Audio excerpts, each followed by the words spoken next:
Saudi അറേബ്യയിൽ താമസ തൊഴിൽ അതിർത്തി നിയമലംഘനങ്ങൾക്കെതിരായ പരിശോധനകൾ കൂടുതൽ ശക്തമാക്കുന്നു.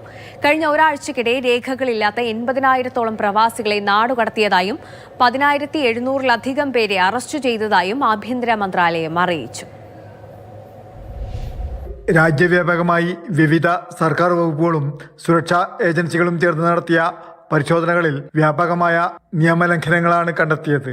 ജൂൺ 4 മുതൽ 10 വരെയുള്ള ഒരാഴ്ചക്കിടെ താമസ തൊഴിൽ അതിർത്തി സുരക്ഷാ നിയമങ്ങൾ ലംഘിച്ച 10,725 പേരെ അറസ്റ്റ് ചെയ്തതായി സൗദി ആഭ്യന്തര മന്ത്രാലയം അറിയിച്ചു.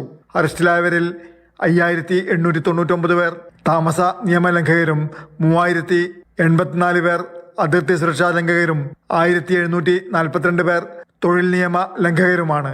അതേസമയം രേഖകളില്ലാതെ രാജ്യത്ത് താമസിച്ചിരുന്ന 7,989 പ്രവാസികളെ ഇതേ കാലയളവിൽ നാടുകടത്തി. അനധികൃതമായി സൗദിയിലേക്ക് കടക്കുവാൻ ശ്രമിച്ച 1,418 പേരെയും സുരക്ഷാ സേന പിടികൂടി. നിയമവിരുദ്ധമായി രാജ്യം വിടാൻ ശ്രമിച്ച 34 പേരും അറസ്റ്റിലായി. നാടുകടത്തൽ നടപടികളുടെ ഭാഗമായി 14,268 പേരെ യാത്രാരേഖകൾ ലഭ്യമാക്കുന്നതിനായി വിവിധ രാജ്യങ്ങളുടെ നയതന്ത്ര പ്രതിനിധി ഓഫീസുകളിലേക്ക് റഫർ ചെയ്തിട്ടുണ്ട്. Jafar Ali Palakkode, Mathrubhumi news, Saudi Arabia.